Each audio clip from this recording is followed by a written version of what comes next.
It's not men. It's not only men that have narcissistic tendencies. Again, people that love bomb are not necessarily narcissists. They just utilize that tactic because it works in getting people to commit to you. It's based out of insecurity. So anyway, long story short, I've heard men deal with narcissism, narcissistic tendencies, love bombing, just as much as I've heard women. I've never...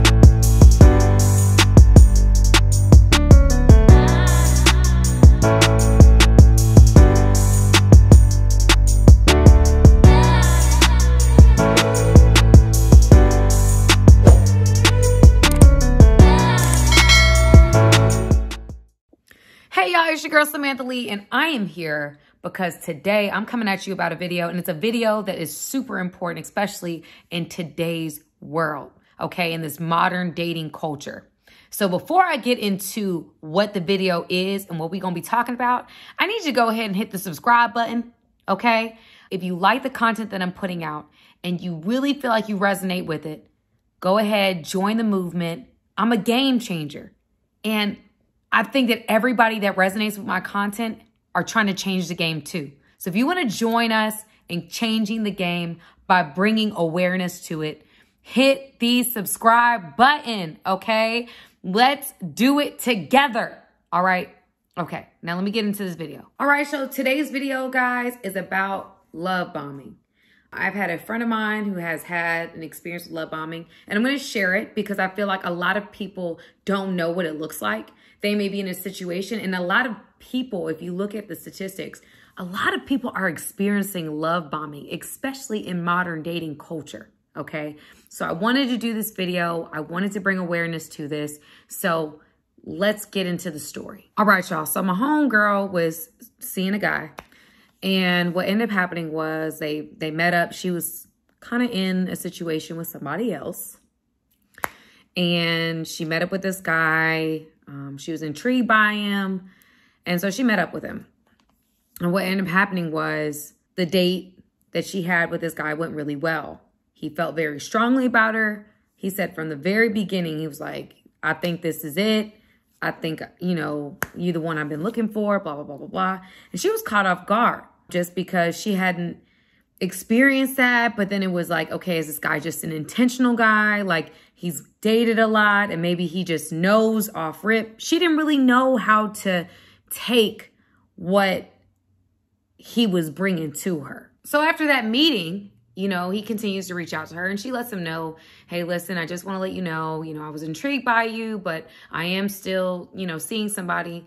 And he was like, yeah, okay, well, I'm cool on that. I don't want to do this, or something to the effect that he didn't want to deal with the situation of her being involved with someone else. And she just went dark because she felt bad. She felt some type of way because she was stepping out in her relationship. So that she thought that was going to be it, right? She thought she would never hear from this guy again. Well, the joke was on her. He reaches out, and I mean, he is saying all the right stuff, y'all. He is like, you're the one, you're it. There's something special about you. I want to see you again. This leads her to like really ending the situation with the other dude and really pursuing the situation with him. And, very quickly, he wants a commitment. Off rip, he wants a commitment.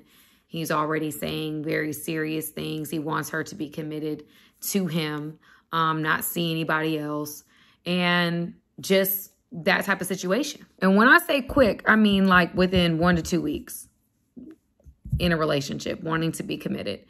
And she obliged because she was like, man, this guy's intentional. Like, she's falling for the things that he's saying. She's like, whew, this is the guy that knows what he wants. This is a guy who is like saying all the right stuff. I'm attracted to him. He's like really showing me he's got my back. He's saying certain things. Y'all, this is like 2 weeks into the situation. Like, he is like, bringing in the spiritual card. He's bringing in, he wants to settle down. He wants a family. He's been looking for his wife. He is bringing every single thing that she's ever prayed for into a like short experience. And he's saying like, you know, you're the most beautiful thing I've ever seen. You're this, you're that. Like, he is like, I mean, when she was telling me stories, like, how do you not fall in love with somebody that's saying all these things and being so intentional? I mean, he didn't want a day to go by without seeing her. He was seeing her 3, 4, 5 times a week. It started becoming every single day. Then he didn't want her to ever really leave. It was just moving so fast. They eventually got into a committed situation. Very quickly, he started wanting her to move in. I'm like, girl, wait, hold up. You don't even really know this man. It's been like one month. Not even 1-2 months. But she was like, man, he's intentional. He's saying all the right things. Like, I haven't met a guy like this. You know, he's everything I've ever wanted. He's saying all the right stuff. But I think deep down, she felt something in her spirit. I mean, I remember her feeling like, is this too soon? Is it too fast? He's saying he loves me. I mean, this man was saying, I love you to her like within the first month. I mean, it was very, very fast. I mean, again, she kind of got caught up in it, deciding to be in this relationship with this guy because of the intentionality, what he was saying, it just was not what she had experienced before. And y'all, it wasn't long before the covers got unraveled. Listen, within like 3 months, other things started happening. You know, he started bringing up different past situations that she thought that, you know, he wasn't thinking about, or he hadn't made a big deal about, or he understood at first, and then he was using those things against her. It started becoming uglier. He wasn't being faithful. He thought talking to other women was okay. It was like a lot of the things that she had thought he was not. And then it started becoming where he was insulting her, using her past against her. I mean, it became like a real life spiritual warfare. She was so in love at that point. I mean, it really was like almost like an addiction. This guy became like someone she just could not stop seeing. Things got worse before they got better. She ended up deciding to leave the relationship.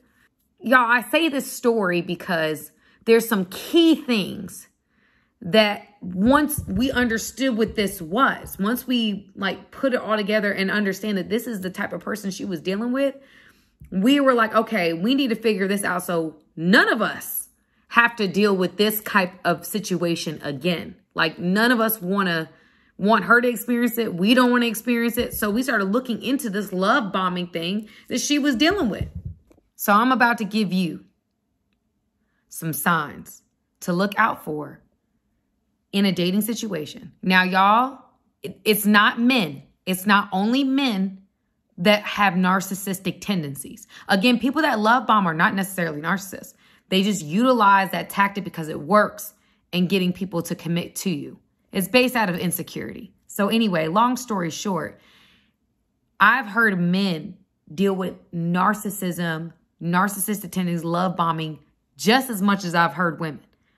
I don't know the stories well enough to be able to tell them on my platform, but it happens. And men, if you are watching this video, please in the comments, let everybody know there are male and female narcissists. Let's not play these games. Both of us need to be aware of the signs. Therefore, we do not end up in a relationship with someone that has toxic tendencies, okay? So here's some signs. I need you to get some pen and paper, y'all. I need you to take notes. I'm not kidding. Go get the pen and paper right now. Number one sign is that things are moving way too quickly. As I discussed in this situation, very quickly, this person was asking for a commitment. This person was saying, I love you. This person was pouring the compliments on thick. There were gifts that were being exchanged, like expensive gifts, like phones and, you know, bags and things of that nature. Like, there were some expensive things being given. And I know that on the reverse, I don't know what men get, but there's a lot. The person pours it on thick and it's a little too fast, like to where you can say to yourself, wow, you already know this. You already know I'm the one. You already saying you love me. We only have spent a week together. We only spent 2 weeks together. You already want to be in a relationship with me. That's not normal behavior. It's going to be abnormal. Okay. And then we convince ourselves that, oh, okay, well, this person's intentional. This person knows what they want. This person is dated and now, of course they know. No, if it looks like a duck, quacks like a duck, it just might be a duck. So definitely take things into account. Really, all right, this is going too fast. I know it's going too fast. Let me not paint this any other color. This is a red flag. They will start to act like they're a savior. Okay, they know different things about your past, your history. And so they start bringing up things like, oh, well, remember when I helped you with that? You would have never gotten there. You would have never done that. That would have never happened for you. That door would have never opened if it wasn't for me. They start to act like they're your savior. Okay. And therefore you feel like you owe them. You owe them your loyalty. You owe them your presence because they were there at pivotal moments, or they made phone calls for you, or they helped you with certain things. You start to believe that about your relationship, and therefore it becomes a little bit more deep-seated, right? Because now you're starting to say, I need this person. I need them. I need them to get to the goals. I needed them in this situation. Yeah. Y'all, you better be paying attention. Go ahead. Hit the subscribe button. Okay? Love y'all. Let's get into the next point. You also have to be aware of what is called backpedaling. Backpedaling is, and I'm going to read it to you, to change an opinion that you had expressed before or do something different from what you had said you would do. So again, somebody starts to backpedal. They change their perspectives. They make a promise and they go back on their promise and their word. That is a sign that this is someone who's love bombing you. They're saying, oh, I want this. I want to be in a long-term relationship. I want a wife. I want this. They start backpedaling. Once they get you there, you're in a committed space. Now they're going back on what they're saying, or they want this with you. And then they backpedal. Their actions and their words don't align. You notice that, okay, temporarily it does, like in the moment it does. But over time, you start to see the lapses between the promises that they're telling you and what they're actually doing, or who they said they would be and who they not. Another sign that you're dealing with someone who love bombs is that they will bring up your past tough times.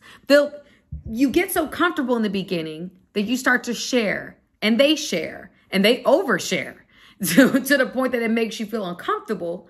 But when you're sharing, they're taking in those things that you said, the sensitive moments, the times where you weren't at your best. Maybe you made a poor decision. Maybe you were homeless. Maybe you had an issue with drugs. Maybe you had family issues growing up. Maybe you have an abuse history.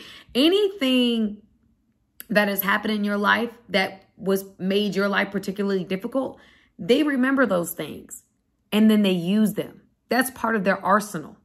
I remember with a friend, with the friend I'm telling you guys about, her really struggling to process some of the ways that she shared things and how it was being used as artillery in an argument. I mean, it would break her down. It was hard for me to watch.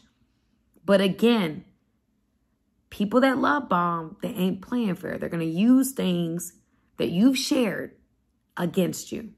They're going to use those little sensitive things that they know is going to hit you in a different way. They're going to use that to hurt you, to break you down, to harm you, to devalue you. It's part of the cycle. All right, y'all, be aware of how they treat other people that they look at as being below them.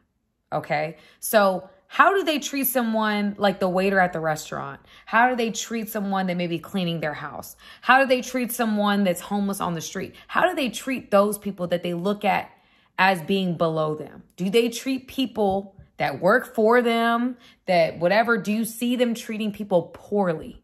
Okay. Or I'm not going to listen to this person because they're beneath me, so I don't need to listen to them or whatever. You've got to take that into account. I tell people that all the time. You've got to watch how they handle or deal with people that are what they consider the help. Do they treat the help with respect? Do they treat people that they look at as being below them with respect and courtesy or not? Those are things you have to take into account. You have to. okay? Because this may be a sign that if they're treating that person that way, that one day when they feel like you're beneath you or that you're beneath them, they may be treating you that same way, okay? So just definitely take into account how people treat people that they look or they view as being beneath them. The truth is, ain't nobody beneath us. Nobody. Everybody should be treated with respect and common courtesy. I don't care who they are. Sorry, y'all. I just had to get that off my chest. We should be treating everyone with respect, everyone with love. We do not know what people are going through. We do not know their story. We do not know anything about them. So we should be treating everybody with respect. And that is a red flag to me. If someone treats someone poorly that they don't know, but they view as being beneath them. Something just doesn't feel right. Listen to the intuition, y'all. Do not allow yourself to just keep moving along because things that are being said and the way you're being treated and who the person is, you're just getting lost in the sauce. If something doesn't feel right, listen to your intuition. Don't allow yourself to oversee or supersede that because your heart wants to believe that this is true. I've seen a lot of people broken and hurt because they put that feeling to the back of their mind. You know, that, well, something's a little off about this. I don't know, but this person's everything I've ever wanted, or this person is my knight in shining armor, or the queen I've been praying for, whatever that is for you. I want you to listen to that little feeling, okay? It may save you years of therapy. It may save you a heartbreak. It may save you being in a long-term toxic relationship where you never actually feel valued, okay? Or you struggle with the insecurities that are brought in from this relationship for years, like I've seen, you know? So anyway, y'all, this video is very, very serious, and I want you guys to take it seriously because if we look at statistics, more people are expressing publicly that they've been love bombed or people have moved really quickly in relationships. It is an effective way to get people into the web of someone by promising and saying things that they want to hear or they know you want to hear. So please make sure that their actions for a period of time line up with their words. Hey guys, thank you for watching this video. I appreciate you guys. Go ahead, hit the subscribe button, y'all. Let's not just be every once in a while. Let's become family, okay? Friends that are family, okay? Join my family today.